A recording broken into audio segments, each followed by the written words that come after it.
Allahümme salli ve sellim ve barik ala seyyidina Muhammedin ve ala alihi adede in'amillahi ve iftali. Euzubillahimineşşeytanirracim. Bismillahirrahmanirrahim. Hz. İbrahim Efendimizin vefatının ardından Lut Aleyhisselam'ın da kendilerine yol göstericiliği yapacağı bir döneme girmiş bulunuyoruz. Hz. İsmail Efendimizle başlayacağız önce. Hemen ardından da Allah nasip ederse Hz. İshak Efendimiz'i anlatıyor olacağız. Her ikisinin de önemli özellikleri var çünkü biri Beni İsrail'in başında, diğeri ise Arap kavmi ve Araplarla beraber Orta Doğu coğrafyasında Beni İsrail'den hariç olan Kürtlerin, zaman zaman Uzak Asya'daki Türklerin, Çinlilerin, Afrika ülkelerinin önemli bir kısmının etkisi altında barındırdığı bir dönemden bahsediyoruz. Bu dönemler arasındaki geçişle alakalı tarihsel süreçte yapılan hatayı ve Beni İsrail etkisini Allah nasip ederse o dersimiz 5. cildin içinde gelecek. Orada detaylı bir şekilde izah etmeye gayret edeceğiz. Hz. İsmail Efendimiz 2 evlilik geçiriyor kendi hayatında. Bu 2 evliliklerden ilki bildiğiniz üzere Hz. İbrahim Efendimiz kendisine ziyarete geldiği bir dönemde kapının eşiğini değiştir diye eşine bırakmış olduğu tabiri caizse bir not sonrasında ondan ayrılmış, ikinci hanımıyla evlenmişti. İbn-i Hişam'dan kaydedildiğine göre 12 oğlun tamamı Hz. İsmail Efendimizin ikinci eşinden hasıl oldular.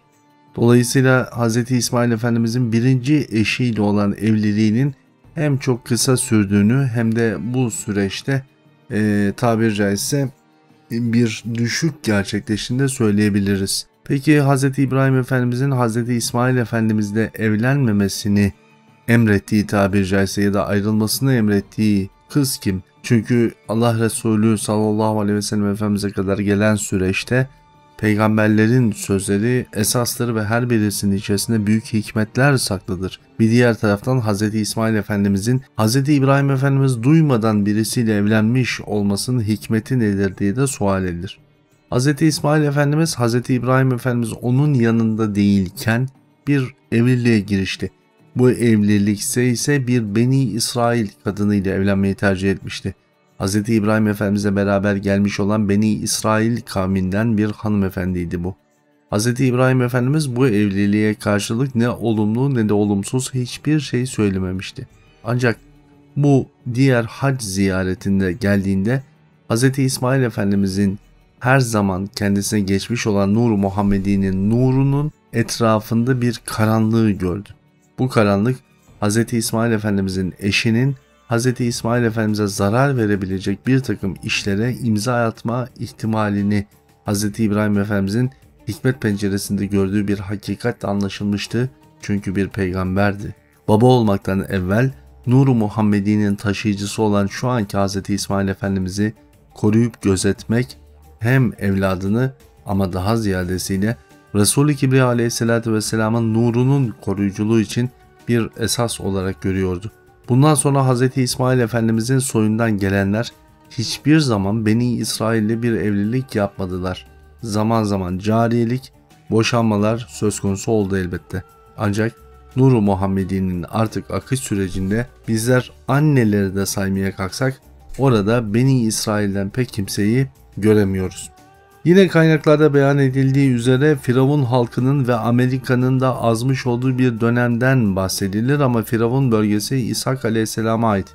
Amerika ise Hz. İsmail Efendimizin bölgede etkin bir gücünden dolayı korkmaktalar. 130 yıl ömür sürdüğü söylenir ancak Beni İsrail'in kayıtlarıyla harekete geçmiş olan tarih kayıtlarımızda bu da bir hata olduğunu söylemekte fayda var. Hz. İsmail Efendimizin devri M.Ö. 3418 yılına kadar devam etmiş, 187 yıllık bir ömürle taşlanmıştır. Hz. İshak Aleyhisselam'ın 2 oğlundan İse kızını verdiği yine kayıtlarda geçer. Yalnız 2 oğlu Mekke'de kalmış olan 12 oğlundan Nabit ve Kaydar, Arap çöllerindeki nesillerin bu 2 oğuldan olduğu söylenir. Ancak Kaydar'ın Yemen bölgesine geçtiği Nabit'in ise daha ziyadesiyle Nur-u Muhammedi'nin taşıyıcısı olarak bölgede kalmış olduğunu söyleyebiliriz. Dolayısıyla Hz. İsmail Efendimiz'den sonra Nur-u Muhammedi'nin taşıyıcısı Nabit olarak yeryüzüne geliyor olacak. Hz. Adnan'dan biliyorsunuz bahsedilir. Adnan Efendimiz'den bahsedilir. Resul-i Kibriya Aleyhisselatü Vesselam Efendimiz'in nesebi şerifi yazılırken Adnan'dan başlar. Adnan ile Hz. İsmail arasında ise muteber kaynaklarda 40, 20 yahut 15 dedenin olduğundan bahsedilir. Ancak Siyer-i Nebi'de beyan etmek gerekiyor ki burada 18 dede vardır. Zaman zaman bazı kaynaklarda Resul-i Kibriya Efendimiz'in Aleyhisselatü Vesselam Adnan ile Hz. İsmail arasındaki nesebinin sayılmasını yasakladığı beyan edilmektedir. Ancak bu yasaktan tam olarak kesin ve kat'i bir görüş elde edemiyoruz. Burada daha ziyadesiyle işin içerisine Beni İsrail faktörünün katılma talebi yine görülmektedir. Ama Resul-i Kibriya Aleyhisselatü Vesselam'ın Adnan'dan sonra 21. göbek dedesi olduğunu bugünkü tarihi kaynaklarda net bir biçimde görebiliyoruz. Çünkü Araplar kavim konusunda, ata konusunda, yazım konusunda mahirler. Hz. İbrahim Efendimizin ise Resul-i Kibriya Aleyhisselatü Vesselam Efendimizin 40. dedesi olduğunu beyan etmek lazım. Yani Hz. İbrahim Efendimiz'den Resul-i Kibriya Aleyhisselatü Vesselam Efendimiz'e gelene kadar 40 atadan bahsediyoruz. Ve bu 40 atanın Adnan'dan Resul-i Kibriya Aleyhisselatü Vesselam olana kadarki kısmı kayıtlarda kalmış. Diğerleri silinmiş. İnşallah süreç içerisinde bundan bahsediyor olacağız. Hz. İsmail Efendimiz'e alakalı Beni İsrail o kadar büyük bir karalama yapmış ki Süryanice kökenli olan bu ismin Allah'a itaatkar olma manası İbranice Yashmeil ifadesine dönüştüğü söylenilmiş. Hatta İbraniler Tevrat'a göre Hz. İbrahim'e refakat eden 2 köleden biri olduğunu söyleme gafletine bile düşmüşler. Yahudi düşmanları ile bir tutulur Hz. İsmail Efendimiz Tevrat'ta. Çünkü Hz. İsmail'den gelen Arap soyunun ve Resul-i Kibriya Aleyhisselatü Vesselam'ın varlığını kesinlikle kabul edemezler. İşte bu yüzden soy ve nesep konusunda Beni İsrail anlamsız ve akıl almaz bir tarihsel süreci önümüze koyuyorlar ki Siyer-i Nebi bu süreci toptan değiştirmeyi gözüne almış gösteriyor sizlere. Maria Tepesi'nin eteğinde Elezer'le birlikte arkada kalmış ve dağı kaplayan ilahi bulutu görememiştir denir Hz. İsmail Efendimiz için, Yahudiler Beni İsrail tarafı için. Meryem suresi 54. ayet-i kerimesinde ise namaz kılmayı ve zekat vermeyi emreden büyük bir peygamber olarak anılması gerektiği Allah Azze ve Celle tarafından ifade edilmiştir. Efendim İbni Hişam'dan da beyan edildiği üzere 12 oğlu vardır. Kızları ise toplamda 22 adettir. Nabit, Kaydar, Ezbul, Mibşa, Misma, Dimma, Ezer, Tayma, Yatur, Nebiş ve Kayzum olarak adlandırılan 12 oğlun bu isim skalasında, bu isim silsilesinde yaklaşık 5-6 tanesinin de Beni İsrail etkisiyle İbranice'ye kaydırılmaya gayreti gözden kaçınmıyor elbette. Anneleri ise Rahle bin Mudat bin Amr el-Cürhimi olur. Ona Middat da denir diyor İbn-i Hişam Hazretleri. Cürhimiler ise Kahta'nın oğludur. O da Yemen'in atasıdır buyuruyorlar. Hz. Peygamber Aleyhisselatü Vesselam Efendimiz bir hadis-i şerifinde Mısır'ı fethettiğiniz zaman onlara iyi davranın çünkü onların halkına hasımlık ve akrabalığı vardır buyuruyor. Hasımlık konusunda Hz. Hacer validemiz yani Habeşli oluşu ve Arap kökenli oluşunu daha önce ifade etmiştik. Akrabalıksa Hz. İbrahim Efendimiz'den vardı ki o da anne ve baba tarafından Kürdi olduğunu da bilmekteyiz. Hz. İbrahim Efendimiz'in vefatı ile beraber hem İshak hem de İsmail Aleyhisselam efendilerimiz Hz. İbrahim Efendimiz'i defnettikten sonra sırt sırta verdikleri bir gece var. Yatıyorlar.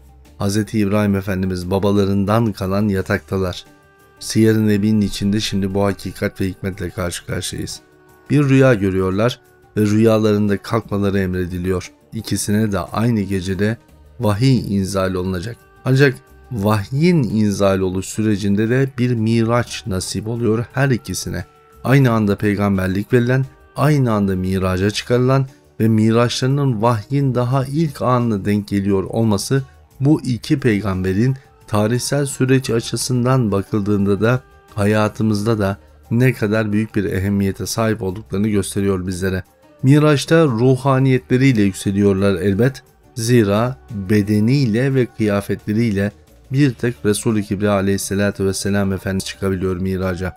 Cenab-ı Peygamber aleyhissalatü vesselam Efendimizle karşılaşıyorlar Allah-u Zülcelal'in katına gelmeden evvel. Ve elbette ki Cenab-ı Peygamber aleyhissalatü vesselam hem İshak aleyhisselama hem de İsmail aleyhisselama 3'er adet önemli tavsiyede bulunuyor. Bu 3 tavsiye demek tabii ki emir mahiyeti ki tarihsel kralımın inceliklerini de beyan etmekte büyük bir işaret taşıyor bizler için.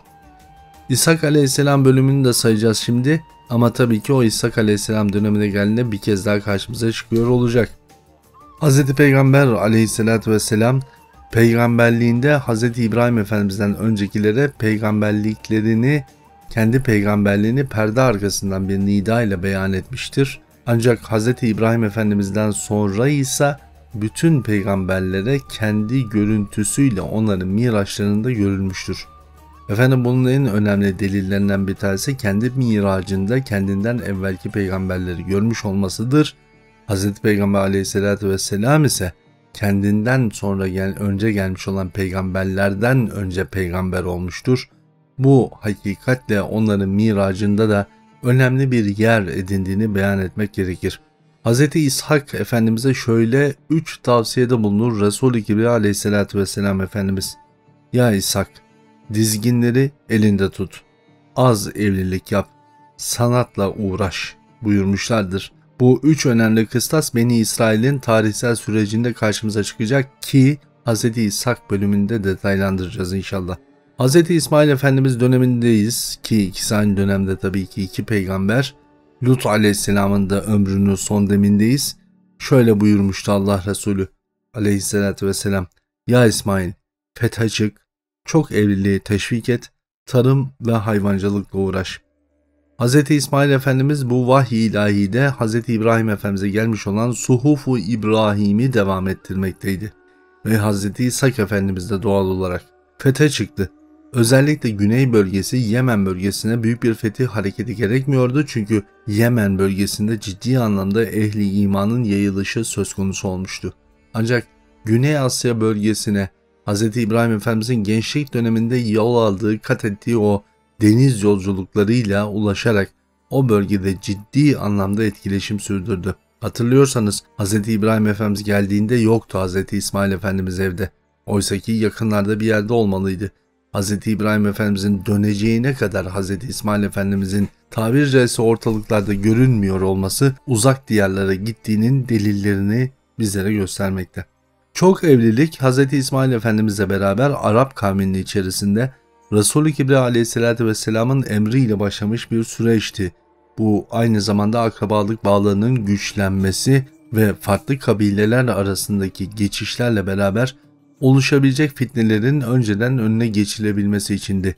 Ancak takdiri ilahi Arap kavimleri arasında çatışmalar her zaman süre geldi. Tarım ve hayvancılık konusunda yaptıkları çalışmalarla Hz. İsmail Efendimiz bölgede oldukça geniş bir imkanı oluşturdu. Öyle ki Mekke diyarında zeytin bile ekilesi durum söz konusu olmuştu. Zemzem bugün gördüğünüzden çok daha fazlaydı ve Mekke taşlık bir arazi olmasına rağmen sulama yoluyla kullanılan sulama arazilerini kullanabilecek şekilde yeniden toparlanmıştı, derlenmişti. Efendim 26 büyük mescit yaptırdı Hz. İsmail Efendimiz dünyanın dört bir tarafında, özellikle Uzak Asya bölgesinde ta Japonya'ya kadar. Her hacda her iki kavim yani Hz. İshak Efendimiz'e bağlı olan yine Hz. İbrahim Efendimiz'e bağlı ve İslam ümmeti Müslümanlar sonuçta bir araya gelirler ve kaynaşarak hac görevlerini ifa ederlerdi. Hz. İsmail Efendimiz böyle bir hac mevsiminde onları karşılar, onlara yemek dağıtmayı sever, onlara sofra kurmayı çok hoşuna giderdi. Hz. İshak Efendimiz ise Resul-i Kibriya aleyhissalatü vesselamın beyanatı sanki onun karakteri üzerinde var olan bir hikmetçesine hizmet etmeyi severdi.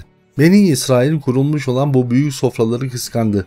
Çünkü Kudüs'te bu kadar büyük sofrayı ancak çok büyük zenginler kurardı ki onların da bunu kurmadığı görülürdü. Kur'an-ı Azimüşşan'da Hz. İsmail Efendimizin zekatı emrederdi sözüyle beraber adlandırılıyor olması bu devirde Beni İsrail'in de cimrilik ettiğine dair işaretleri gösteriyor bizlere. Elbette işlerinde ehli İslam var. Biz hep Beni İsrail'e saydığımız zaman kötü yönlerini biliyoruz. Onlar peygamberleri yapmış olduğu zulümler ancak Beni İsrail'in arasında da unutulmamalıdır ki hem kendi peygamberlerine sahip çıkan hem de o peygamberler tarafından yetiştirilmiş nice evliyalar da var. Bu bölgenin meşhur tavukları vardı efendim Mekke'de. Civar bölgesinde çok lezzetlidir filan diye meşhur olmuştu. Beni İsrail'in nazarıyla onların da soyu tükendi. Tarihe düşkündü Hz. İsmail Efendimiz. Kabe-i Muazzama'da her işin evrakının tutulması için bir yer yaptı ki bu Arap kavimleri arasında yazıcılık kültürünü oldukça geliştirmişti. Milattan önce başlayan bu süreçte iki noktada Güney Asya'da ve Arap topraklarındaki bu yazıcılık kültürünün Beni İsrail'e buradan geçtiğini söylemek daha doğru olur. Bu yer sonrasında şimdiki nereye denk geliyor derseniz Ebu Cehil'in evinin bulunmuş olduğu yerden 15 metre kadar biraz daha aşağıki bir bölgedeydi ve daha sonrasında elbette ki kayboldu. Bir gün Medine'de otururken Resul-i Kibriya aleyhissalatü vesselam'a olan özlemini dile getirdi.